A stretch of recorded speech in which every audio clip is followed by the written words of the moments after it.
Welcome everybody to episode 162 of the effing title. I'm Big Husky.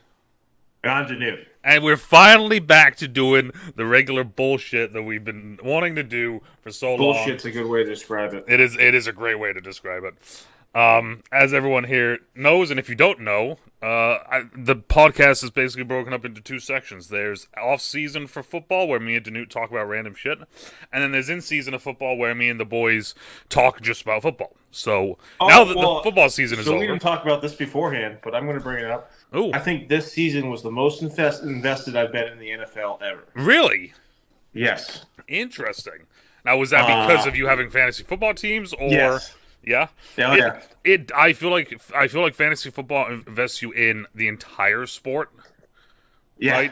And that, it's a good like gateway drug to be finding a favorite team, because like you suddenly be like, you know what, I really like this like Donovan McNabb guy. Really like Tennessee this year. See, yeah. So that's awesome though. So, but I got 7th place in my fantasy league out of 8. Hey, you weren't last. Wasn't last. And you had a fucking blast with it. Yep. And starting. Okay. And I bet money on the Super Bowl. Ooh, did you win?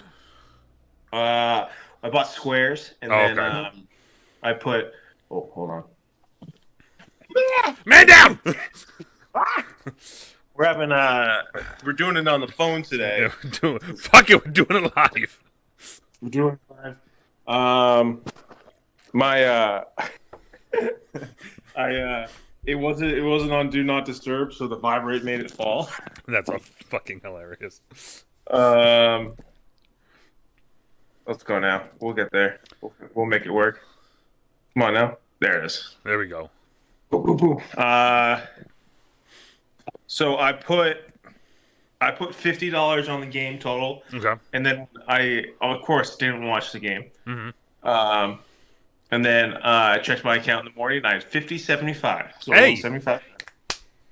That's what we like to see. I think because we talked about the Super Bowl on the podcast, and then I think we did like other random bets, and I think one of them was what color would be the Gatorade, and I picked purple, and I'm pretty sure it was purple. So I was like, I'm sitting there like, shit, I should have put money on it. I almost put money on if it was going to hit the cross member the crossbar, and I was like, oh, I should have. NFL ended. XFL has now started. First games were yesterday. They actually weren't bad. I know people were going off about the kickoffs. Oh, the kickoffs are fucking fantastic in the XFL. Yeah, I genuinely like the way they do kickoffs in the XFL. So what it is they like line up, right? So until the person catches them. So the kicker is where he normally is, and then then basically the thing about it is just like offense and defense, right? They're lined up at like the 30, I think it is, just facing each other. And as soon as the returner catches the ball, the defense can move, and then the offense has to react, and that's the kickoff. It is the coolest fucking thing, man. Because it is cool. Okay. It adds a new element to it as well. Because, like, I think it was maybe last year or 2 years ago, one of the teams did like a fucking reverse end around sort of thing with it. Because you have to get like super creative with that, because there's no like blocking schemes or anything. Because it's literally just like you and a dude right across from you, and you have to stand there. And as soon as he moves, then you move. Like, you know, because you can't fucking see your returner. That's kind of cool. And then when you score, you can go for 1, 2, or 3. Okay, is it just the so 3 is just further back? 1 is at the 2-yard line, 2 points to the 5-yard line, and 3 points to the 10-yard line. No kicking? Nope. Not for afterwards. Kickers literally are only to kick off and punt. Interesting. And well, you can't kick field goals. And field goals, yeah. Yep. And then there is no onside kick in the XFL. On the XFL, if you want to go for an onside kick, it's 4th and 15 from your own 35. Mm. So that way, then it's more of a, like, you know, because onside kicks are so rarely gotten anyway. So 4th and 15 is a fucking massive down and distance, because it's either you get it or you don't. You know, and it adds a little bit more excitement. So one of yesterday's games, actually, they scored to make it a 2-point game. There's like 30 seconds left on the clock. They go for 2 to tie, fuck it up and miss it. So now they're down by 2. So now they have to go for 4th and 15. They go for 4th and 15. QB steps back, steps up in the pocket, beams it down the middle of the field. Receiver catches it, starts to turn, gets hit, ball goes fucking flying. Game over. And it was just so exciting. Like the last How many teams are in the XFL? 8. Yep. 8. Yep. Starting off with 8. So, is The Rock still have his little grubby hands on it? Oh yeah, it's like this is fully The Rock's thing. I was saying about it during this past week, just on streams, that it is very interesting seeing. During the Super Bowl, there was no XFL ads, and the XFL was literally the following week. But there was a ton of USFL ads, and the USFL starts in like 2 months. I thought they stopped that. USFL is entering season 2.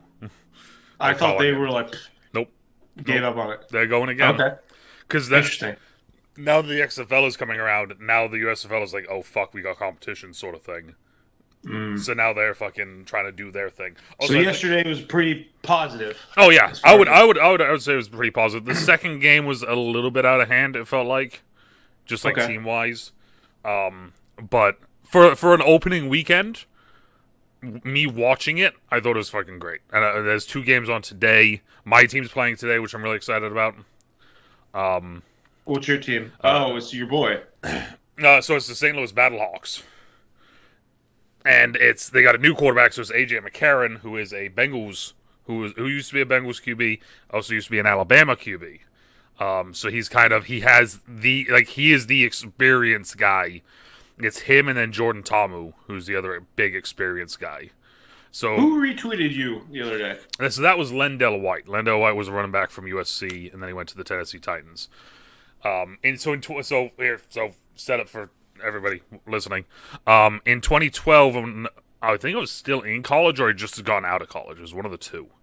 I tweeted at Lendell White because I put him on my Madden team, and I broke every rushing record with Lendell White. So I tweeted at him. I was like, "Hey, can I get a retweet for you being the best fucking running back in the game? You're one of my favorites, and I just broke every record with you. Believe that." And he retweeted this back in 2012. Fast forward to 2023, and I'm getting this notification of a memory on Facebook telling me that. So I posted it out yesterday, and Lendell White fucking retweeted, followed me, and then retweeted my story on Instagram as well. So me and Lendell White are now fucking homies on Twitter. So that's kind of cool. Which is funny because he's literally one of my favorite running backs of all time. And he's not one of the Clinton. Is he still playing? No, he hasn't played in years. Okay. Yeah, he hasn't played in years. I'm always wondering, guys like that. Now that he's done playing, what is he doing? What does he do with his time? Him and so when he was in Tennessee, him and Chris Johnson were known as Smash and Dash because he was the big power back, and Chris Johnson ran like a 4.2, 4.40. So he was the fucking speedster. Yeah. So they've known as Smash and Dash. I think they have a podcast now. Okay. And I think also if I remember correctly, I think he does something with marijuana rights as well, I want to say. I could be wrong about that part, but I'm almost 100% sure that there's something along the lines of that as well, which I think is awesome. Well, especially for the players that, they're like, dude, take all the painkillers you want. No weed, though. Yeah, exactly, right? Yeah. So, well, do they still test for weed, or did they finally give up on that? I genuinely don't know because, for instance, there's certain places where, it's fine now. So I mean, I don't know how that would technically work. I think it might have been the NBA that they'll if you test positive for weed, they're like, yeah, whatever. Yeah, I don't. It's one of those things where at this point, I mean, it's it should be whatever across the board. Well, it's you're like booze, sure. Painkillers, sure. Yeah, shit that will genuinely fuck up the insides of your body. Yeah, go right ahead. Take as much of that as you want. Draw one baby. So yesterday, I was getting out of my car and I dropped a deck of my Magic cards. So I might be seeing me moving. I have Yeah, I was gonna say I'm just seeing you over here, just So there's just dirt on them. but they're like fine. Yeah, because So you like got the sleeves I on was them. just wiping the dirt off of them. Yeah. Yeah, because like Ten, I'm 10 just years like, ag- 10 years ago, if you heard you say that statement just then, what's that? a 10 year younger hearing you say, "I'm wiping off dirt off of my Magic card sleeves." I'd be like respect. I'd be like, oh cool, I learned how to play Magic. I finally did the thing I wanted. Yeah, Yeah. so full circle now. Then I may have spent too much money on Magic in the last 2 weeks. that's fine, man. It happens when you first start. Like, it genuinely happens when you first start. So it's a full So circle. full circle. We're talking about Magic the Gathering today because I used to play it when I was in high school. I still kind of play it a little bit, but mainly on MTG Arena now. And DeNutte has always wanted to learn how to play. We talked about it a bunch. Yeah, we've talked about it. So we thought, fuck it, let's bring this thing around full circle now that he actually has cards, and he's been buying cards, as you just heard. I've also been buying cards recently. So, and this is going to be interesting because this is literally someone who's been on and off of Magic his entire life, basically, and then someone who's now just getting into the game. So it's kind of a cool little introspective of the two takes of it, I feel. So, first off, how are you feeling now that you are officially a Magic the Gathering player? Well, you know it's funny because I still haven't played a physical game. So you just have the cards and the decks and everything? Well, so I'm gonna try. We're trying to get into Commander. Yep. Which is if you don't know Magic, as I didn't, it's one of like the 6 forms of Magic that you can play. Which kind of was like, wow, I was like, there's a lot.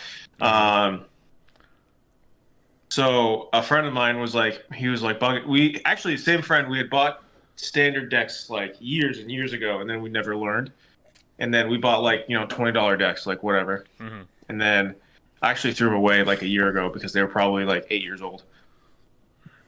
So they couldn't even use them anyways. Another thing. I can understand why the money grubbing thing with these. Like, another way to play, the most popular way is standard. Yep. And those cards have a shelf life of 2 years, which I think is bananas. Yep, it's within a certain, and I think I think it's good for the meta. The meta is always changing. Well, and I like the idea of it for like tournaments and stuff. I think as well, it's a good thing because then it's one of those things where it's like you're playing the most recent version of the game. So if you're saying that you're the champion of the most recent version. It'd be almost like, it's like out of nowhere. Imagine if like fucking Apex was just like, we're going to hold $1 million tournament, but it's on Apex Season 0. After everyone's been playing for so long now, and fucking everybody going back to Season 0, just, it would just be fucking... No, it's just not happening.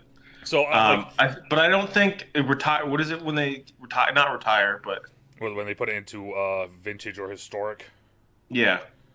Yeah, so I mean, from what I remember, because of course, like I said, I just play Arena now these days. I do have physical cards around me and everything, but I mainly just play Arena. So like, I play Standard and then I play Historic. Those are the 2 formats that I play. Commander is funny enough. Commander was there was rumors of Commander when I left playing Magic after high school. Okay, yeah, it was like 2011 it came out. Exactly. So like EDH. So then I came back to the game and they're like, "Oh yeah, Commander's the shit," and I'm sitting there like, what the fuck did you just say to me, you little boy? I know, right? So here's where I am. I'm not 100% sure what the difference is. I know you have a commander. So okay, I have 2 commander decks in front of me. Yeah. Well, when my phone fell, it knocked half the deck that I dropped the other day. It knocked half of it on the ground again. So I literally dropped it in the garage into like a pile of dirt. Oh, good. Which is why they were so dirty. So the main difference, because of course it's one of those things that dual commanders. Ooh. See, the Warhammer ones are completely brand new to me. So they are pretty new. So. So someone that we know, and I'll give him a nice little shout out here, because I know he's going to watch this podcast. Jagger plays Commander a lot.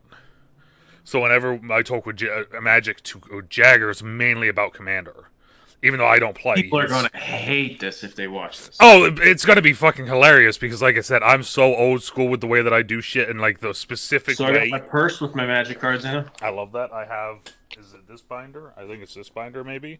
Or this is my binder with Digimon cards. Wait a minute. Wait a minute. Wait a minute. Nope, that's my Magic binder. Sorry, what were you saying about Jagger? So he plays Commander mainly. Like that's like 90% of what he does is Commander. So whenever me and him talk Magic, it's mainly him talking Commander and me talking about just the random bullshit that I do. Because that's all I ever do. Is I Oh, can you get physical cards from playing Arena? Will they send you cards? No. I heard that, so I was just wondering. Other way around. Okay. Other way around. So you can actually buy decks. If I remember correctly, there's certain decks you can buy, and then in the back of it, it will actually give you like a code that you can then put into Arena, and then you can get the cards on Arena. It's only certain products, though. Yeah, exactly, right there.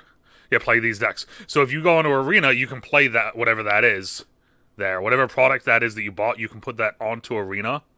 So, all right. I've bought... We keep talking over, I'm sorry. I bought two... I bought a nice commander deck. I bought like a beginner commander deck. Yep. And then I bought a beginner standards deck where it sends you... It's $10, and they give you two standard decks. Mm-hmm. So like real basic decks. And then so with those, you can each put those, each one of those in Arena, which I need to do. So. Yeah. Okay. So the main difference. Let's go back to the very beginning thing. Main difference: Commander and Standard. So the main difference is for me. This is me. This for everyone out there that's watching. I'm gonna fuck up so much. He's gonna fuck up so much. Just bear with us. Be like, yeah, dude, you're right. Bear with us, right? There's obviously stuff that we're gonna leave out. Like I said, as you guys will watch this, you will understand more and more the way that I play. So, main difference between standard or normal and commander. Commander's 100-card decks minimum, from what I remember. Minimum. You can only have. No, it's 100, just 100 flat. Okay, so 100 flat. You have to have only one of each card. Mm-hmm. So in regular you can have 4. Lands. Yeah.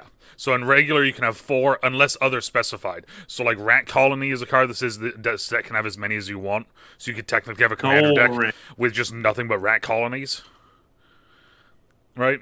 So I bring that one up because I run a rat deck on Arena. And then the difference is you have a commander and I don't. So those are kind of the main... Or dual commander. Like, so the Warhammer I want has 2 commanders, and then this green deck I have is 1 commander. That she's on the ground over there. I gotta go grab her. She on the ground over there.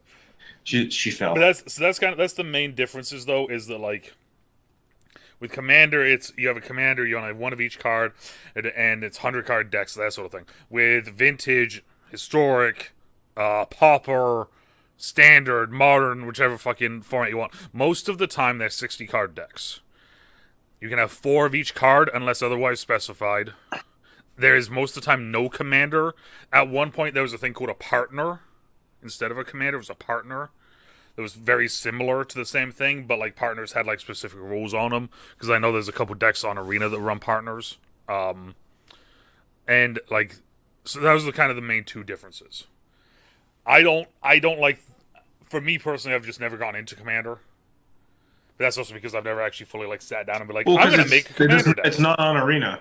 Yeah, exactly. Like, a lot of the forms of Magic that are played, a lot of them are only available on Arena, which is kind of interesting. Well, it's funny as well because like they made Alchemy, a set called Alchemy on Arena. It's supposed to be like a little bit faster paced, and they just changed words on cards, and then they make up brand new cards just for Alchemy. And I'm sitting there and I'm like, this is fucking stupid. Just put Commander on there. And I understand why Commander would never be put on there, because if Commander gets put on there, you have to put the entire Magic library onto Magic Arena. Because that's not retired. Exactly. You can use old stuff in Commander, right? Yep. I think there are certain, either banned or, I could be wrong about this one, but there could be cards that are banned or like ruled out. Yeah, like, I mean, it's all... I do feel overwhelmed hopping into this now. So that's why I like the way that I do it and the way that I play, is because to me it never is overwhelming, and I feel like when I'm talking to people about the way that I play and the way that I do things, it doesn't overwhelm as much. So as you said, you have a green deck and then you have the black Warhammer deck, right? What colors are the 2 standard decks you have? Good question. I think I have it's a white-red. Okay. So white, White, red. blue. It's a white, blue. Okay, so each. This is another thing. So each. It's an Azorius. So each color combo has a magic code color name, sort of thing. And then we have a red, green. Red green is a Gruul. That's red, right? Yes, No. that's right. Yes, yeah. Um. So of course, so you let's go basic with this, right? Yeah. Ooh, I love the smell of new cards. Mm. Yeah, there's a very That brings me back to Yu-Gi-Oh. So you know what each one of the colors kind of represent, right? Yeah, it's like death and power, and So okay. yeah, so black is mainly just death cards. Red is about kind of chaos, fucking that sort of stuff. Chaos, fucking action. Short-sighted, just kind of burst, sort of stuff. Green is kind of trying to build up growth, nature, that sort of shit. White is lore, morality, peace, control. Is blue, which is a little bit more smarts playing most of the time for blue. And then, of course, like I said, then you can mix into them, and when you mix into them, then they start becoming their own specific thing. And that's where I really liked it. So they made a set called Ravnica at one point. They made a set that was built on the world of Ravnica, and Ravnica was guilds. So green and blue was Simic. So at that point, green and blue from then on now, if you run a green and blue deck, it's known as a Simic deck. It doesn't matter what the fuck it is in it, it's a Simic deck, right? That sort of thing. So it kind of made it very easy and very kind of unique, because then at that point then there's these certain factions that you can make, and on the cards they used to have the symbol on them as well. So for me, I'm a big tribal and kind of quote unquote guild player. That's the way that I like to build my decks. So tribal is most of the time picking a creature type. So for instance, the commander deck that I do want to build, if I ever do build a commander deck, is going to be a fairy deck. It's I don't remember all the color codes. I'm going to look here. It's a Esper, because it's white, blue, and black. Okay. And it's a fairy deck, right? But that's my whole thing. The whole thing is about around getting out fairies boosting up other fairies, and then just shutting you down. Killing your shit. I bought the two ninja decks, because I was like, well, it'd be kind of funny to build a ninja deck. That's the thing. That's the thing. So in that's Neon Dynasty Kamigawa. There's it's a ability called ninjutsu. So let's say I attack you, right? I have a 1/1. I attack you. You don't block it, right? I can then tap whatever mana I have to play the ninjutsu cost of a card that's in my hand. I return the card on the field to my hand, put down the new card, and that card is now attacking you instead.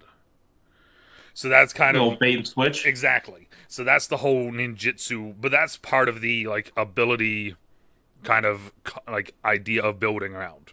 So building a ninjutsu deck, building a vehicle deck, for instance, another one from Kamigawa, an elf deck, goblin deck, zombie deck, those are Transformers deck. There's only 10 cards, but that'd be funny. You can still do it. I mean, you could do a vehicle deck and just have the Transformers in there. But that's my wheelhouse, is that sort of stuff, because I like building around that. And then for instance, I wore this shirt for a reason. So it says Silver Quill on it. So you're on my phone and it's so small I can't see it, but I'll take your word for it. So it says Silver Quill and it has a symbol on it, and it's sharp style, sharper wit. So you're a Harry Potter fan. Yes. So you're like this. There's a set called Strixhaven. And on the plane of Strixhaven is a university, or multiple universities. And it is built around Magic's version of Harry Potter. So Strixhaven is Azorius, which is white and black. And their whole thing is about pumping out inkling creatures, because each house, each college, has their own mascot. So Silver Quills is a inkling, because their whole thing is about sharp, like I said, like sharper style, sharp wit. So it's all about just words hurting you. So it's about counters. It's about putting counters on stuff, getting stuff big, just basically being able to pick off stuff whenever you want, that sort of stuff. So I've just made a deck like So this on Arena. that's what's making me think. So you know in Magic where you can do the color sets where it gives you Mm-hmm. like a set deck Yep. where it's not shuffled, you just do like the instance that it wants you to do. Mm-hmm. I've been working on those, and the black one, the first one, I just keeps kicking my ass, and I'm like, what am I not getting? I forgot which one it was. When I mean, of course, like I said, I've been playing this since Odyssey. When the Odyssey block came out for everyone out there that does know Magic. I've been playing since then. When I went on Arena, there was one deck that I played, and I just couldn't beat it. I like literally had to go online, go onto YouTube, type it in, and I watched a video of it, and I just did it play by play the exact same way that they were doing it. And it worked. And then I got through it, and I was like, there, I'm fucking done. I don't even need to worry about this ever again. I did some of the white and some of the blue, but I did I can't beat the very first black one. Yeah. And I've done it probably 4 or 5 times, and I'm like, I don't get it. What am I doing wrong? But yeah, the Strixhaven set has how many fucking houses is it now that I just say it out loud? But basically they have like colleges. And it's kind of cool because, like I said, it's to me this is where I like one of the things that I like about Magic. So they have 1, 2, 3, 4, 5 houses. So Silverquill, Prismari, Witherbloom, Lorehold, and Quandrix. And they're each 2-color houses, and each house represents kind of its own thing and has its own unique abilities and sort of stuff. And that's kind of the thing that's where I like Magic, is when it's doing shit like that. So, like, for instance, my Silverquill deck is only from Strixhaven. I don't use any other sets. I don't use any other cards. It's just from this one set. And that's kind of how I like to build most of my stuff, is like that. So it's like, could I make a better deck if I used every fucking card available? Probably. Can you spend money on Arena? Have I? Yes. Can you? Yes. Okay. But you can. Like I said, it all depends on kind of the way that you want to do things, I guess. Right? Like for me, up in northeast fucking bumfuck Vermont, there's not a whole lot of card shops. Or people who play cards. So for me, playing Arena makes more sense.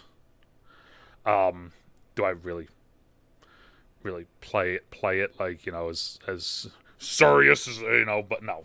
I just fucking get on, I do my dailies, I get off. Right? Make a video or two here or there. But yeah, you can spend money on it. The card shop behind my work, like, I'm not kidding. Like, the way I leave work, I pass by it. And I never once thought about it. And I went in there on Thursday, Wednesday, and I was talking to the guy there. He's like, "We do Commander nights on Tuesdays. You should come. We give you free packs." And I was like, "Oh yeah, for real?" He's like, we will teach you how to play." And I was like, "Oh." I was like, "No." And he's like, "No, we want people to come." Yeah. And he was very cool about it. And I called my friend who I'm doing this with, and he was like, "Oh, no way." And he went that night, and then he gave each of us like a newbie pack, like a booster pack. Yeah. And that comes with a code, and it was something else. But like, yeah, he was like, he just wants us to learn Magic. This guy was very nice. So Friday Night Magic is something that they do a lot. And like, so one of the cool things the Wizards is the host who runs the whole thing. You can go online and set up an account and everything. And then like when you go to Friday Night Magic, sometimes there's promo cards and you can just go in and you get a free fucking card. Which Friday Night Magic, is that by you? No, that's like a little thing that like they do. Like if the store is affiliated with Wizards, most of the time they'll do Friday Night Magic. Is Wizards Magic? Yes. Okay. Yeah, Wizards is Magic and D&D. Oh, is it the same company? Yep, that's why we have a D&D set in Magic as well. Okay, yeah, I see. I'm still learning. I don't know. Yeah, no, it's I'm still learning. Well, like seriously, there's a Warhammer deck. Like that's crazy. So this year they're doing crossovers with all sorts of shit. Like you said, Transformers. They did a whole Warhammer set. The Warhammer set though is only Commander. That's it. Right. Well, so is the Transformers. It's only Commander and then Historic, I believe. Yeah. So a lot, like most of the time, like I said, I think I want to say it's a September to September, like a 1 year or 2 year window that Standard is in. So it's just like, that's it. It's just, there you go, So with a lot of those, they try to keep it as strict as they can to just the new sets that are out. We're getting a Lord of the Rings set at some point this year, I think, Oh, if I that's remember fun. correctly. Yeah, John is super excited about that, actually. So does John Soup play too? He doesn't, but he does. It's one of those things. Like, he dabbles. He would if he could more. Yes. If he If ex- if yeah. if if if it was one of those things where we had more people playing and doing arena and doing just different stuff like that, then maybe he would, sort of thing again. But like, he's just excited for the Lord of the Rings set. There's a Doctor Who set, I think, coming as well, or Doctor Who, like, just a few cards. I don't know if their sets are just cards. I think the Lord of the Rings one is a full set. Um, but How many card? Okay, here's a guilty question. I don't think you're allowed to ask this. okay. How many cards do you have? Me personally, Yeah, of an um, estimate. probably not a whole lot compared to what I used to. I mean, it's one of those things where because like I said, I don't really play anymore, Yeah, like yeah. physical, you know. So like, for instance, let me go. So I have this, which is my white wall deck, which is just a fucking cunt of a deck. Literally, the whole thing with that is I have creatures that can't attack you, and if you attack me, I just block and gain life. And then I have like 4 different win cons that are based off of that. Like, that's it. Like, I literally don't do anything. I just play my card and say go. Do you sleeve your cards? Yes. Because I remember growing up, I was like, that's like a real try hard thing, and I'm like, I don't know, it was $10, and you spent all this money on it. Why not do that? Yeah. See, You'll have it forever. so there's my sleeves for these. Okay. So, like, for instance, test of endurance at the beginning of your upkeep. If you have 50 or more life, you win the game. Federline Sovereign. It's a creature. It's a 4/6 with a lifelink and vigilance. Lifelink means if it deals damage, I gain that much damage. Vigilance means if you attack, you don't have to actually tap it. You can just attack, and it just. At the beginning of your upkeep, if you have 40 or more life, you win the game. Sarah Avatar. Power and toughness are equal to your life total. Like I said, this deck is just a pure, just absolute cuck deck. Whenever you cast a spell, you may gain 1 life. Pay 50. This card deals 50 damage to target creature or player. And then, like, that's all it is. It's like at the beginning of upkeep, you gain 1 life. Each creature may block an additional creature this turn. Untapped creatures get +0/+2. Okay. Whenever Here's this another blocks, question. gain a life. So I know there's values on cards. You can go online. You can Yep. see like how much a card's worth. Is there a big market for selling still? Yes. There's always going to be a market for selling. Now, is it one of those things where, and it's always the same thing as always though. It's one of those things where it's like there's a value for selling, but then at the same time you still have to find an idiot that's willing to spend that much money for said card. You know what I mean? Yeah, because I was looking at like one of the Warhammer Commander decks, They're and fucking yeah. and it said like one of the cards was in one of the decks was worth like I don't know $15, and I was like, Mm-hmm. huh. Yep. It's it's one of those things where like depending on most of the time, like for instance, this new set just came out, right? The new Phyrexia All Will Be One set just came out. When that set was coming out, I was looking at getting cards and buying some stuff and everything for different videos and stuff I was gonna do. They were pre-order. You could pre-order individual cards, not even out yet. Pre-order them, and the most expensive one I saw was $200 Okay. for a pre-order of a card that isn't even a physical card yet. So that was like someone that's like, hey, I'm gonna for sure open up enough packs to Yeah, get it, and then I'm gonna yeah. sell It's it. most of the time that's a dude that's like, okay, I'm going to buy this many fucking booster boxes, and I'm gonna just fucking rip through all of them and just sell everything. You know. Okay. So here's another deck of mine. This is a fucking Mardu deck, and the whole mechanic behind this one is dash. So dash is most of the time the play cost is less than the normal cost. So like for instance, the card that I have right here is fucking Streamwind Breaker. So normally it costs 3 and it's a 2/3. Or I can dash it for 2, put it I put it onto the field. It has haste. I then attack with it, deal whatever damage I want, or it dies. If it doesn't die, I just return it to my hand at the end of turn. So it's just dash in, do damage, dash out, and that's what this entire deck is built around, is just dashing. And then I have a Dimir deck. I have one of my two favorite decks though are right here. So I'll show / talk about my two favorite decks here, and then we can go on. So this one is in my pink sleeves, and this is an old school deck, so it's a mercenary deck. So this is like old, like when I say old, I mean like just looking at the card, you can tell this is an old school card. Okay. So this is from. You can tell by looking at it. Yep. You can tell. It's like Masquerade, and I'm trying to think of the other one was set. So there's Nemesis, Masquerade, and there was another set. But basically, so this is a mercenary deck. So, for instance, Katarian Persuader. It's a 2/1 for 2 black, right? I can tap it, tap 1, tap it, search your library for a mercenary card with a converted mana cost of 1 or less, and put it into play.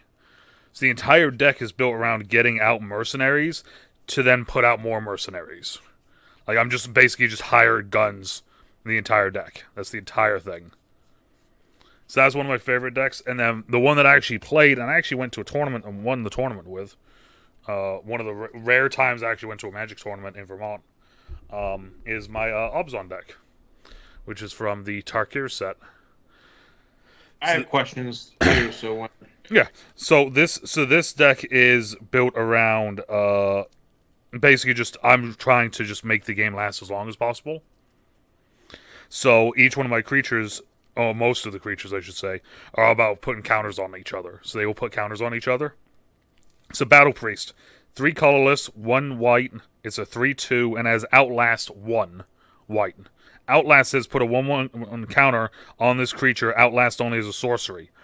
But then the point of the card is each creature you control with a 1/1 counter on it has lifelink. So that's what the Battle Priest does. The long shot squad makes every creature with a 1/1 counter on it have reach. So now any creature that has 1/1 counters on it, if those two are on the field, they have reach and lifelink. And that's the entire thing of the deck. Is it's just I build up my defenses. I build up the amount of fucking things I have. I put counters on everything, and each counter does different things. First strike, death touch. That's one of the big things I need. It's the scope. I mean, one of the hardest hurdles I have is to learn what all these terms mean. So the good thing is that a lot of the terms are very. And then also the other thing, real quick, is that this has a card in it called Dramoka, which is a female dragon, and she's fucking awesome. And she's my favorite card, or one of my favorite cards. She's for 4 colorless, a green and a white, so she costs a lot to get out, right? She's a 5/7. She can't be countered. Okay. Flying and lifelink, and your opponent can't cast spells during my turn.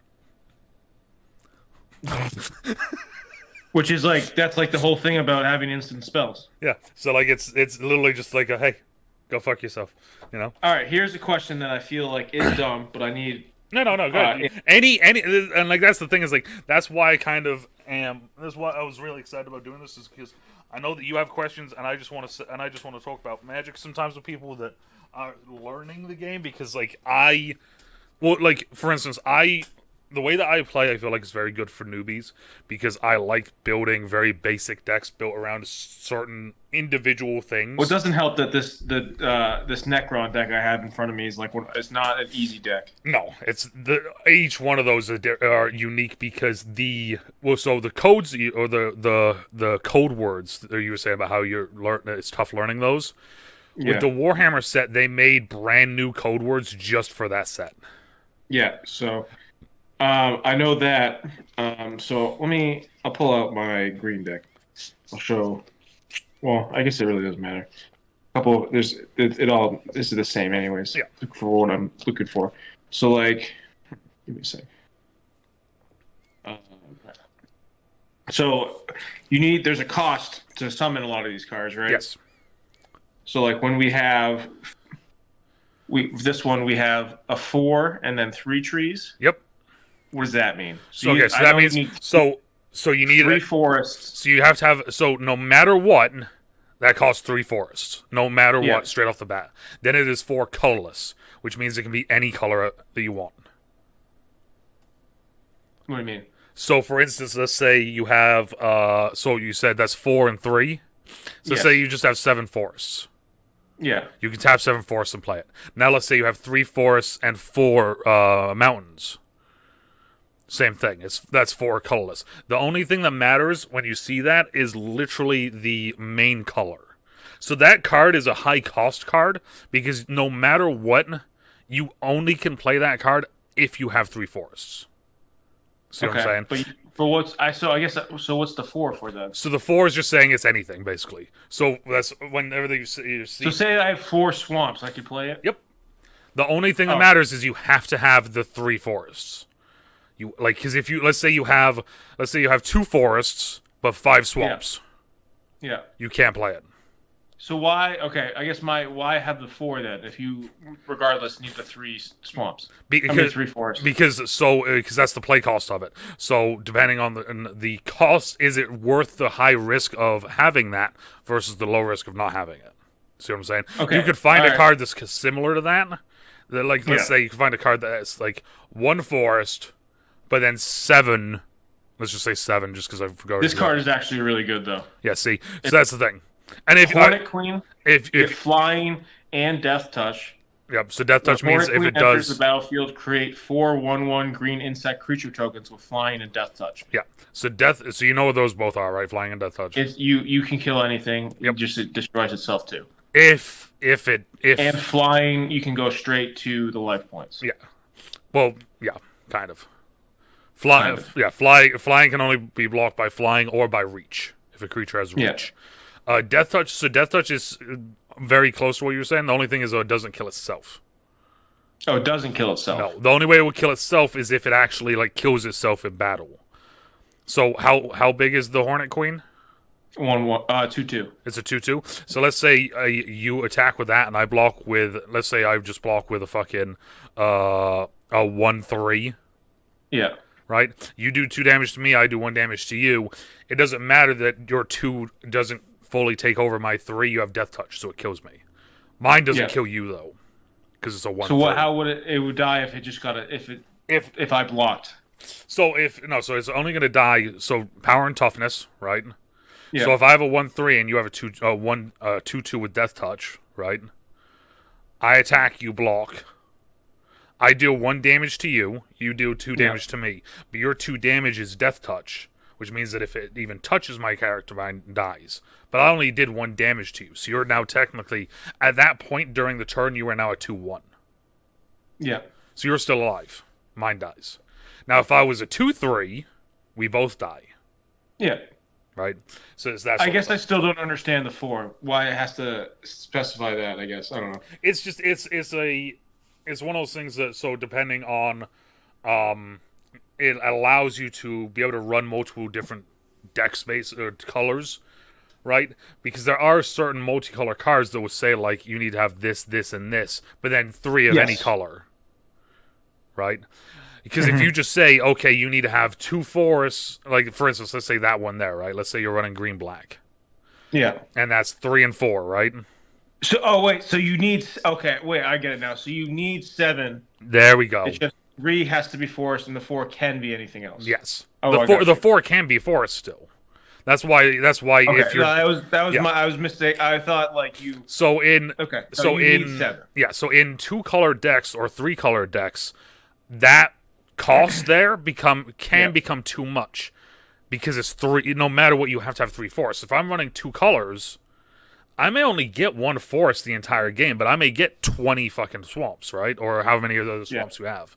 So, but if you're just running mono green, who the fuck cares at that point? You're so mono green, you can just run it in the 3. Oh yeah, mono anything. If for instance, it doesn't. So, but if you're running a 2, this one is a green and a white. With that, I would have to use the green and the white.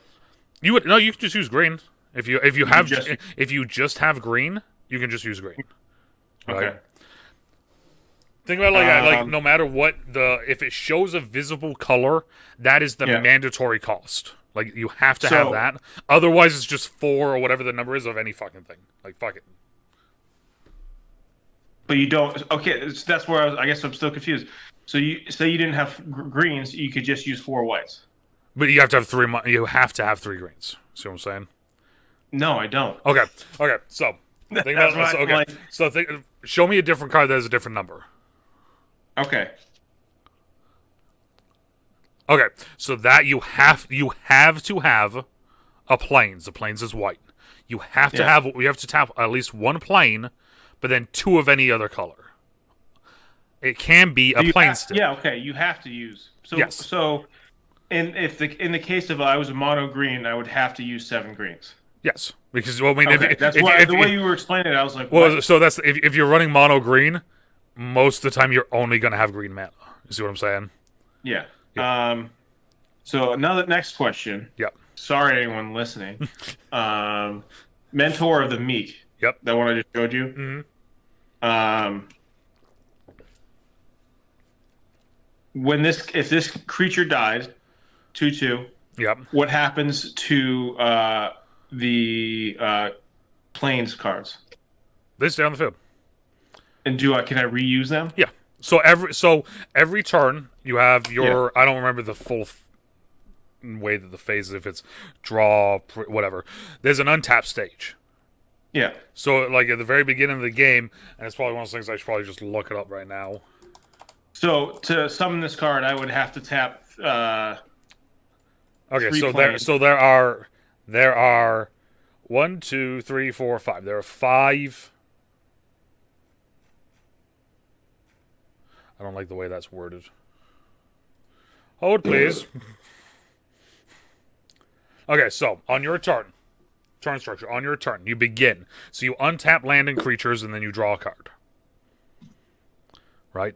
So each turn, whatever mana you have, you untap. Yeah. So with that card there, the meat card, right? Yeah. Let's say you play that your last turn, right? Now it's my turn. I do all my shit. I say, okay, now it's your turn. You can go. The very first thing you do is you will untap all your lands, and you can reuse those lands to play whatever you want next turn. Now that it's summoned. Yes. So it's not allocated forever? Nope. Oh, okay. Think about it like this. So every time you play a land, right? Yeah. It's magic for that turn. It's like mana for that turn. So say I had like 7, and I just summoned one with 5, and it did the phase or finished my turn. Yep. Then when it comes back to that turn, that creature summoned. Yep. I now have those 5. Yeah, you untap and everything's okay, and you get all your land back. I thought it was like you tap it and it stays with that one thing, like that sort of thing. That's what you were thinking. Yeah. Yeah. No. So every turn you untap everything. Kind of like back like a Yu-Gi-Oh, where you had to sacrifice. Yeah. Creatures that summon another creature. And yeah, I thought completely different. So that's kind of the thing that one of the bigger things that I like between Magic and Yu-Gi-Oh, where with Yu-Gi-Oh it's especially with Yu-Gi-Oh today, which is just fucking confusing. It's like play this creature, you can only summon a creature, but then you can special summon, you can normal summon, you can flip summon, you can fusion summon, you can XYZ summon, you can link summon, you can with Magic you can summon face down. With Magic it's just simple. It's my turn. I play my 1 land that turn. Do I have anything in my hand that costs 1? No? Cool, your turn. It's that fucking simple, right? Like no, and I thought whenever I was like, maybe the lands are like allocated until that creature dies. There are some cards. Now this is taking another step. There are some cards that will say that you may choose to not untap. Now, normally when that comes up, it's because the card is doing something that you want it to not be untapped, right? Like, if this card is tapped, then an opponent can't do this. Mm-hmm. And then when it goes back to your turn, it's like, you may not untap this, but it may cost you a life or, some bullshit. But yeah, so every turn, the very first thing you do is untap everything. All right, so say I have... So this is a Necron card. Yep. It's... 2 death. So two of anything, and then a swamp. So 3, right? Yeah. Yeah. Secrets of the Soul. Tap. sacrifice another creature, add amount of black equal to sacrifice creature's mana value. Yes. So what would that do? Okay, so what was the name of the card fully again? Because Luminor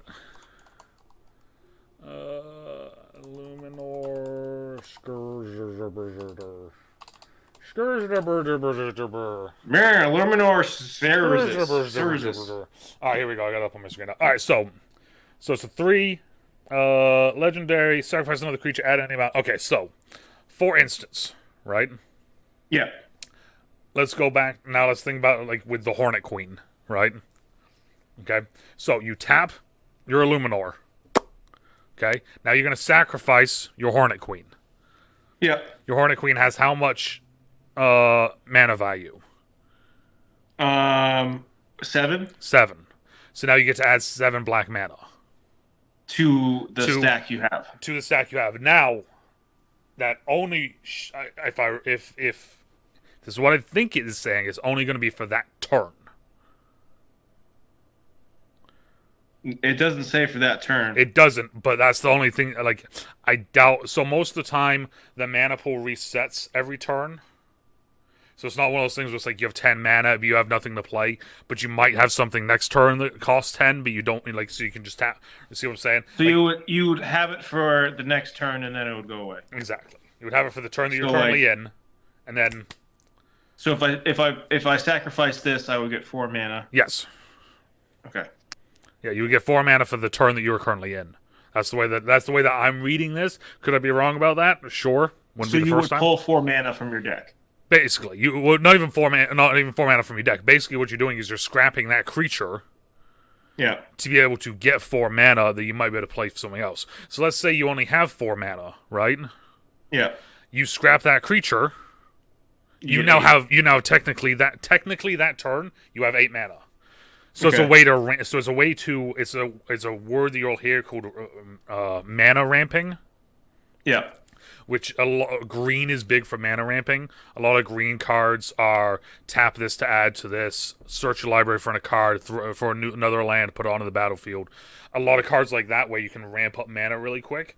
This is a very similar card to that, it seems like, where you're sacrificing your own creatures in order to mana ramp up. So I guess for this one, so say I summon this Illuminor. Mm-hmm. I tap it, and then I sacrifice the character, and I have the 8 mana. Do I have to wait to the next turn to summon, or can I summon again? You can play as long as you have mana, you can play cards. Oh, okay. Yeah. Okay. I thought you could only play like one creature card at a time. Nope. As long as you have mana? Okay. Yep, that's the other thing. Like, so everything revolves around your mana in Magic. Everything revolves around your mana. So that's why, so just reading this card, like we just said just then, right? If you only have 4 land, and let's say you're just getting mana fucked at this point, but you have a ton of really small, you have some small creatures or whatever, you could technically start sacrificing them with this card to give yourself momentary more mana that turn, which then might be able to allow you to play something bigger in your hand. Interesting. Okay. Yeah. Well, what are we looking at for time? We are at 53 minutes. Okay. Well, I was just saying, I will play this week, so I mean, next week I will update you on that progress. Oh, very, very exciting! If you so elect, please. Oh, yes. If you would, please. Yes. Yeah. But no, I mean, like, honestly, like, it's one of those things where, like I said, I like building like tribal. So tribal, like I said, is built around one either mechanic or creature. Like, for instance, my favorite deck and the deck that I played, little backstory, and Jagger, I'm sorry to do this to you, but me and Jagger played Arena a couple times, right? Yeah. I finally made a deck, and I said to Jagger about the deck, and it was my squirrel deck. So my squirrel deck has a bunch of squirrels, or is it the way you play? So it's tribal squirrels. It's the entire deck of squirrels, and there's 2 or 3 different ways that I can play it depending on what my hand is and the way that my hand starts off. And so Jagger's using some of the decks that he has on there, which are very good decks. The Squirrel deck is a deck that I just tribal threw it together, kind of, looked at the cards, found the cards, like, yep, this is how I want to play it. This is what I like. I like the look of this, I like the idea of this. and I beat him that day total. We played like 5 or 7 rounds, something like that. But that night, though, he told me that he was having dreams of giant squirrels. But like, so that's my thing. Is like that's my favorite deck right now that I've built is my squirrel deck on Arena. Um, and it's just it's one of those things where, like I said, for me, I like building around certain things like that because I find it more interesting. Like I have a centaur deck. I used to have a centaur deck in real life. On Arena, I have a minotaur deck because I wanted to build a red deck that wasn't a goblin deck or a dragon deck. I wanted to do something different. I have a puppy dog deck. I saw these cards and they were like 90s binder cards. You Mm-hmm. see those? Probably. And I was like, I really like those. Yeah, there's a lot of really cool cards, and like I said, depending on the sets, right now is a very interesting time to get into Magic, especially for you with the way that Standard is going to be for the next little bit, with the Phyrexian multiverse war that we're about to have kicking off. Um, it's gonna be like it's gonna be a little bit crazy because of the everything that's happened. You're still learning about it, so for you, it's not gonna be as wild as it is to some other people. Like some people, like when they saw that Ajani was a sleeper agent, kind of lost their fucking minds. So the Phyrexians are the big bads. They want everyone to be completed, and it's machines are better than humans, basically. Okay. There's a planeswalker called Ajani. He's a white lion, and he, after basically like 10 years or 5 years, or however many years it's been since he was released, we now found out that he's been a sleeper agent for who knows fucking how long. Oh, I remember this. People were like, it tore people's worlds up. Yeah, like literally, I like, do. I remember you mentioning this like yeah, a while, like I did a reaction a to few it. months ago. Yeah, so I Actually, did, probably one of the last podcasts we did. You were yeah, talking about it. and it's so that kind of, but so they first announced that Tameo got completed, which was one of the first big planeswalkers. We had never it had never been known that they could do that. That they could make basically Phyrexian planeswalkers. Like that was never a thing. And then they found out a way to do it. And then we found out that Ajani was a sleeper agent. And then in Phyrexia All Will Be One, they converted 5 planeswalkers into becoming completed. So like this whole thing is just kind of lore wise, because of course it's the funny thing that people don't realize is there is a story and a lore going on with the game. Lore wise, it's a fucking absolute wild ride right now because it's just everything the Phyrexias wanted to do, they're basically able to do right now, which is kind of cool. Which is kind of cool because I'm like, it's like yeah, these guys are fucking. Let's send it. Let's send it, Mommy Norn. Let's send it. But no, I'm excited that you're getting into it, and I'm excited to see your journey with it. We'll play. We'll figure it out. Oh yeah, well that's the thing is like so on Arena, we can just add each other as friends and play. You know, and then the other thing is like the other thing is like on Discord we can just fucking set our cameras down and fucking play. You know, there's all sorts of different fucking ways that we can do it. The future. Exactly. Future. What? Have you ever streamed it? Arena? Yeah. Do people stream? I imagine people stream it, right? People stream it. I don't stream it that much because when I play Arena, I do basically one of two things, and that's it now these days.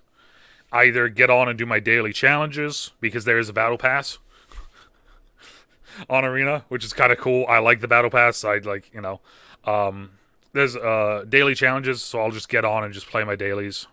Don't give a fuck what's happening. And then the other one that I'll do is when a new set comes out, there's premiere drafts. So it's a completely different thing that you're probably not. No, I got the guy explained drafting to me. So, every time a new set comes out, I do a draft and I do it on stream and then I upload it to YouTube. And it's just kind of like let's just see how well I can fucking do sort of thing with the new set. So a coworker of mine, he says his older brother plays a lot of Arena, and he says he buys a lot of decks just to have an Arena. Oh yeah. Yeah. Yeah, I mean it's kind of cool how you can get decks in real life and put them onto Arena, and then also getting cards on Arena is kind of very easy too, to an extent. How do you do that? So on Arena, it's basically you play the game, you do dailies. So with the battle passes, like every battle pass, where there's the free track and the premium track. Yeah. So on the free track, you can get packs. I got so now that when I was new, they gave me a bunch of Hmm. boosters.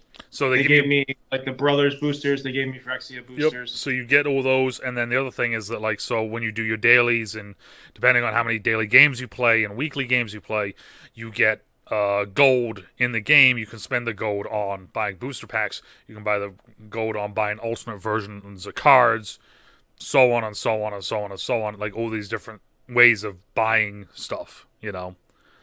Thank you Um, for explaining the number system to me because that makes it just now I just need think to know. think I know that yeah it's think 4 summers. yeah think about it and that's one of the reasons why I like also going mono color a lot of times. You just don't think about it. I don't think about it, but then also I don't need to worry about it because How I've many been lands can you have? you can have an entire deck of lands. You won't win. Oh, for sure. Okay. Yeah. So most of the time in a standard deck, it's around 20. I know some people run 18. I know some people run 24. I kind of go more on the 24 side because I normally mana fuck myself quite a bit. So, and also I run a lot of my decks are either mono or two color. So if Hmm. it's two color, I'm a little OCD, so it's 12 and 12. Or I go 10-10, and then I go 4 dual land cards because there are some dual land cards where you can tap it for one or the other. Okay. But that's one of the reasons why I kind of like solid, just single color decks is because at that point, then I don't need to worry about it. You don't think about it. Yeah, I mean, I've had times before where it's like I have a card in my hand that costs 2 swamps and then 2 of anything, and I have 1 swamp and 7 planes, and it's just like I'm sitting there just looking at the card in my hand, like if I You're could, like, come on. it's like if I could fucking play you. So here's another. So are like holographics valued in this too? To an extent, it's the To an same extent, thing. because It's I the same got thing like as a, always. It's like ooh shiny. I You got know? shiny lands in Yeah, my boosters. shiny lands are always going to be something like you're gonna find out very quickly. You're gonna get a lot of lands, Yeah, and I got a it's bunch of normal lands, but I got like 3 shinies, and I was like, ooh, I like them. yeah. So so in some of the and that's the other thing is like I'm still learning the name of the different bundle booster packs. There's not just a booster pack anymore. There's a booster, there's a collector booster, there's a set booster, there's a The booster theme booster, booster. there's a exactly. So there's all these Yeah. different ones, and then but in the collector ones though, you can get cards like this, which are hollow You lands. opened. That's what you opened the other day, right? Yeah, this is what I opened on for one of my Kamigawa ones. So it's a full art island that's alternate art, holographic, and then like you can get all sorts of different ones. The collector ones are mainly cards like this, where you get like all sorts of random shit, like Dracula, Lord of Blood. Where it's a normal card. Like the name of the actual card is Voldarian Bloodcaster, but this alternate art version is Dracula. You know, so it's like And you can in the collector ones. Collector boosters are like $20 a pop. Same fucking cards, same amount of cards. It's just you get so cooler with that, looking can you ones like put that. those in the game? Yes. Can you move them? Oh, You like can import. no, No. nope. Unless you have a code, you can't put them in. It's not like old school Yu-Gi-Oh, where old school Yu-Gi-Oh, if you look, and this is something that people don't know, on the old school Yu-Gi-Oh on the Game Boy and stuff and the PlayStation, at the bottom of Yu-Gi-Oh cards they have a code. On the old systems, you could actually put that code in, and you would get that card on your game. And so those collectors, you can only use those in what standard and commander, Yeah, pretty much. pretty much. It's Okay. one of those things like it really is just kind of a for me. I'm doing this as just kind of a collection thing because I always regret selling all my old cards that I had. So now that I have money and I can do it, I'm doing it again. Fuck it, sort of thing. Well, that's what I said the other day when I was at this comic book store and I was looking at the Warhammer ones. And I'm like, oh, what do you recommend? He's like, well, there's like a starter deck. And we have like all these. I'm like, well, which one do you like the most? He's like, well, it's this one. And he's like, but that one's the most expensive. I was like, I have a job. Exactly. It's like I don't care. Like I was one of the ones I was talking about with Jagger is planes. So planeswalkers were never a thing when I was playing in high school. When I left high school, then planeswalkers started becoming a thing. So planeswalkers are kind of like almost like almost like a commander without being a commander in the regular standard game. So it's Yeah, I like like to decide. yeah, so like Or they don't have attack and defense most of the time. Most of the time they're just loyalty counters, and each loyalty counter does different things, and they're beings, they're creatures of higher power, basically, in the game and the lore of Magic. They can bounce between worlds. So Jagger, friend Jagger, he likes Sauron, who is a vampire. And I've Not always Lord of the Rings, not no, Lord Sauron. no, not Lord Sauron. So I've always wanted to get a planeswalker that I've always been kind of like this is my fucking planeswalker. I like this planeswalker. Is there a This card is you mine. have a man crush on? Yes, yes. But I've always wanted to do that with a planeswalker, and I've never found one that I wanted to do it with. But there was one that just came out recently, and I was looking at, and I was like, it's $20 for this alternate art card, but Jesus Christ, does it look cool? Like that sort of thing, you know? It's just like, Yeah. yes, no, I do, and I actually just barely got it within the past like couple weeks. Oh, here goes. So the card sucks, first of all. But when I first started playing, when the set that I started playing in was called Odyssey, and that when you bought it, there was a fat pack. They don't call it fat packs anymore. But fat packs used to come with books. I mean, like literal books. So the book, one of the very first things that it talks about is this barbarian coming out of the fucking desert to the city, and there's a fucking like cow basically like falling down on the ramp. So he takes his sword out, slices it fucking down the stomach, and just kicks the fucking thing down the ramp, and then walks into the city. And I'm like, that's fucking awesome. Who is it? Well, it's Kamal the Pit Fighter. So it's 4 colorless, 2 red. It's a 6/1. It has haste, and I can tap it to deal 3 damage to anything. So that's the card that I've always wanted, and I never was able to get it. It sounds like a good card. So the one aspect of it, for it being for it costing 6 and it's a 6/1, there's cards that are 1 drops that literally do 1 damage. So it's one of those things. If I could put Kamal's Desire on it, then it gets first strike as well. So no matter what, I'm doing 6 to you. In a perfect situation, it's a great card. Yeah, in a perfect situation, yeah, it's but it's one of the cards that, like, when I first started playing the game, I saw it, I wanted it, and I never pulled it. And throughout my entire life of playing Magic, I never had it. So when I started getting back into buying cards again, that was the very first fucking card I bought. So now I actually have it for the first time, like, ever. So it's kind of like that. To me, that's my most sentimental card because of that, you know? And I'm going to start building out and buy all of the different versions and every card that has Kamal in it and that sort of thing. That's kind of my man crush one. And then the other one that goes along with the shirt that I'm wearing that I just bought recently, and it's got the yellow sleeves on, is Shadrack's Silver Quill. So each one of the Harry Potter sets, the houses have dragons. How cool would it be if they actually did a Harry Potter collab? Oh, that'd be. Well, it's funny because like I used to collect the Harry Potter trading card game when I was a kid. And I was talking to Jeff about it, and then me and Jeff looked it up online, and the cards are fucking. I've been seeing him play Hogwarts Legacy. Speaking of Jeff, Yeah, he has been playing that. He's been loving it. it's awesome. I was playing this morning. I'm gonna go play it after this. I forgot. I saw you at one point. I looked at my friends list, and it was like you, John, Jeff, and then like 2 other people were all playing it. I'm sitting there like, am I really about to buy fucking Hogwarts Legacy? It's really good, and I'm like, I don't know, I'm probably 15 hours in, and I'm probably 4 hours into the campaign. I'm not very far in the campaign. I'm just doing all side stuff. Anytime I see anyone playing it, as soon as I see them showing the creatures, I'm just sitting there like, that's all I would fucking do is I would just stop playing the game and just fucking go collect creatures. Like, I'm not even that far yet. I haven't even gotten to that point. Jesus. Yeah. But yeah, no. So you and me, we will get together and play some arena at some point. I'll help you make some decks on there. Like I said, my decks are all tribal sort of stuff, so we'll just find some random fucking thing that you like, and like some random creature type, like fucking. I might get the itch. I'm not home today. I'm visiting my girlfriend, and I might try to see if there's like a store up here somewhere. That'd be funny. Should you buy more cards? Yeah, you gonna fucking play with me, huh? I brought these. I was like, "Will you play with me?" And she's like, "No." But she's not. I make her sound like she's a wet blanket. She like plays a lot. She plays a lot of video games, and she's like plays her Switch and builds Legos, and like she has a lot of homework to do today. Oh, okay. And she's an adult. She's not a child. Yeah. Like we get together, we do that. Next week we'll open up the podcast talking about your experience in doing Commander Night and how much fun you had and see how badly wrong I was about stuff. And Well, I will. It's iffy. Today's Sunday.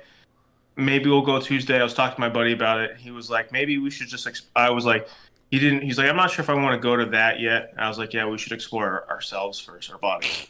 well, And he was like, what? I'm like, just me and you sit down and figure it out. He was like, oh, okay. well, I was gonna say if you want, and I don't know what the fuck you're doing tomorrow. Tomorrow I have work in the morning and I'm streaming. Then that's it.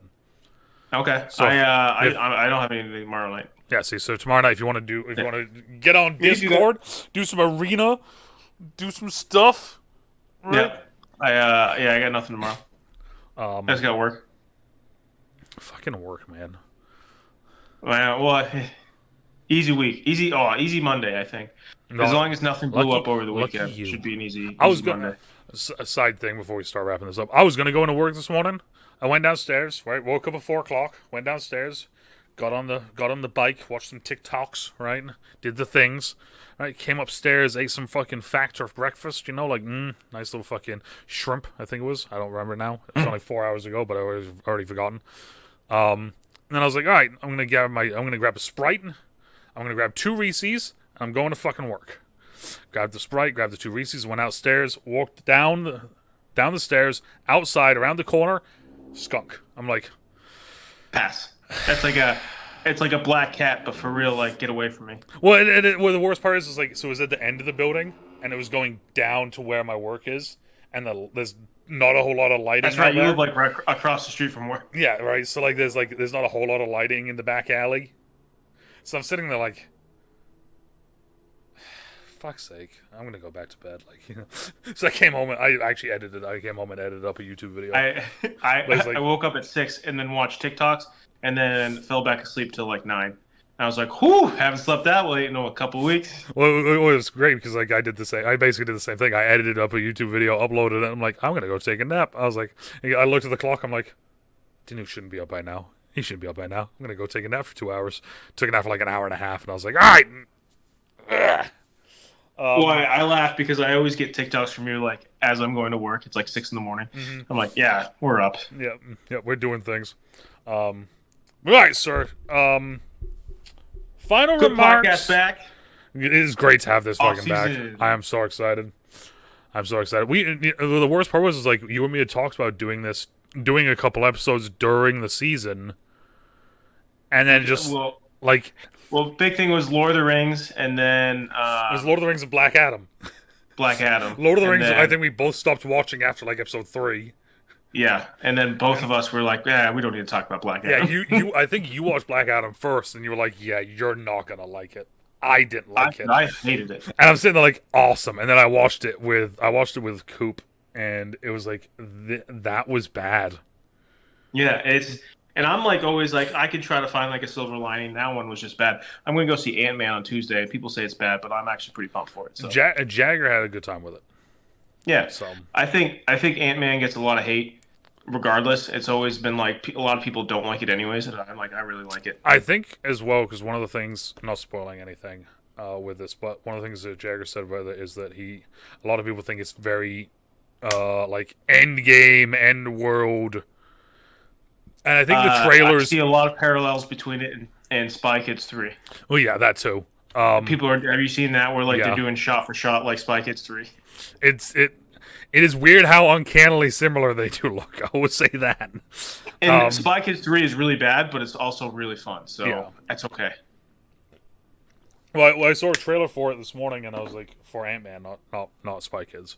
But like the Ant-Man trailer made it seem like it was like the end of the world thing, and I'm sitting there I was like, it kind of makes sense that people are hating it because like if they're setting up the big villain immediately. And they're doing the whole end of world thing, and then it doesn't really turn out like that, or it's like they're going in with that false expectation. But like that's what the trailers are trying to set up for us. It's like, all right, fair, fair. But all right, so next week we will talk about DeNutte's experiences with magic, potentially sexually.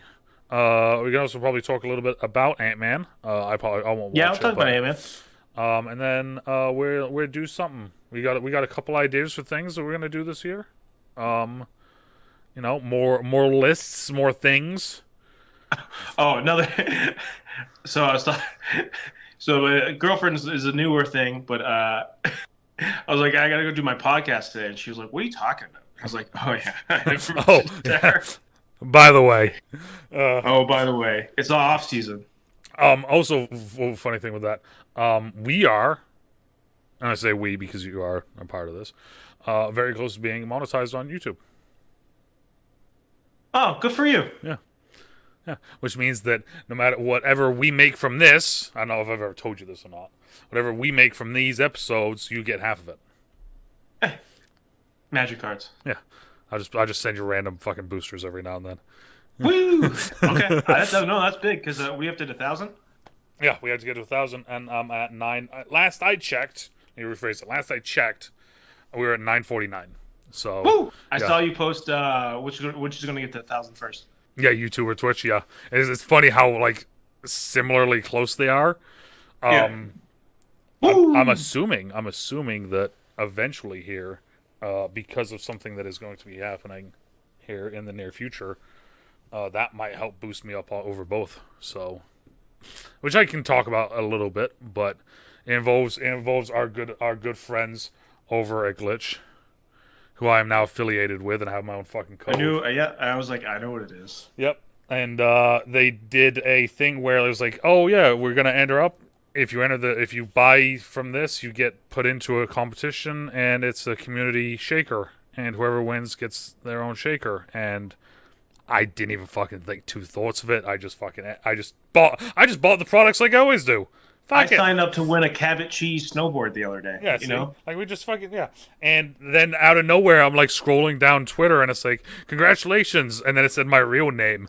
And I was like, huh, that's weird, that's my name. That's my government name. And then I kept scrolling and I'm like, wait a minute, that's my fucking name. Like, and the funny thing was is that in the Glitch Discord, everyone was congratulating me, but they didn't know it was me. So they're like, who the fuck is this guy? Who is that? I'm sitting there like, Who's Colin? yeah, who's this fucking weirdo? Yeah, no. So that's the thing that I think might help boost up stuff Well, I potentially. mean, either way, it's a good ego. It's a good ego boost. Oh, And, yeah. like not in a bad way. Well, and I've talked to a bunch of different people about it as well, and like trying to get them to like like, hey, I know this is asking a lot, but when it comes out, can you get one? Because like, if I'm a small creator and I get fucking, and they're like, oh yeah, we're gonna have 15,000 of these, and they sell out within like a week. That'd be fucking cool, right? Like, Even if it was like, even if it isn't even that like. say it was like 150 and they sell out within a week, that's a big win. Yeah, no, like if it sells out, I'm just gonna be sitting there like, Yeah. Because even like that's good. That's huge. Yeah. Well, you just have to. I'll have to buy one or two. I'm gonna buy a couple of them because I'll probably do a giveaway or two. So, Big, at least that's the big, game plan. huge. It is. It's huge, fucking Huge. huge. All right, final thoughts, DeNutte. Don't magic too hard, or the magic will magic you. Ooh, I like that. Ooh. I'm gonna start thinking of potential tribal decks for you. Okay. I'll probably go with some basic bitch ones like a goblin deck because it's just basic, and then I'll probably go with some ridiculous bullshit ones. I'm all for it. I'm excited because it's nice because I have like a group of friends that we're all going to try to learn together. So it's one of my buddies. It's like we really keep texting back and forth about it. So I'm jazzed. Awesome. Well, that is it for today. Thank you yet again for coming on. I appreciate you. We'll be back next week. Let us know what your favorite here. Let us know what your favorite set is. Let us know what your favorite card is. And let us know what type of deck you think DeNutte should run in the future. A rat fuck deck. Rat fuck deck. We could do that. I can help you with that very easily. And as always, depending on where you are, morning, afternoon, even night, still try to stay safe. And we'll talk to y'all later. Bye.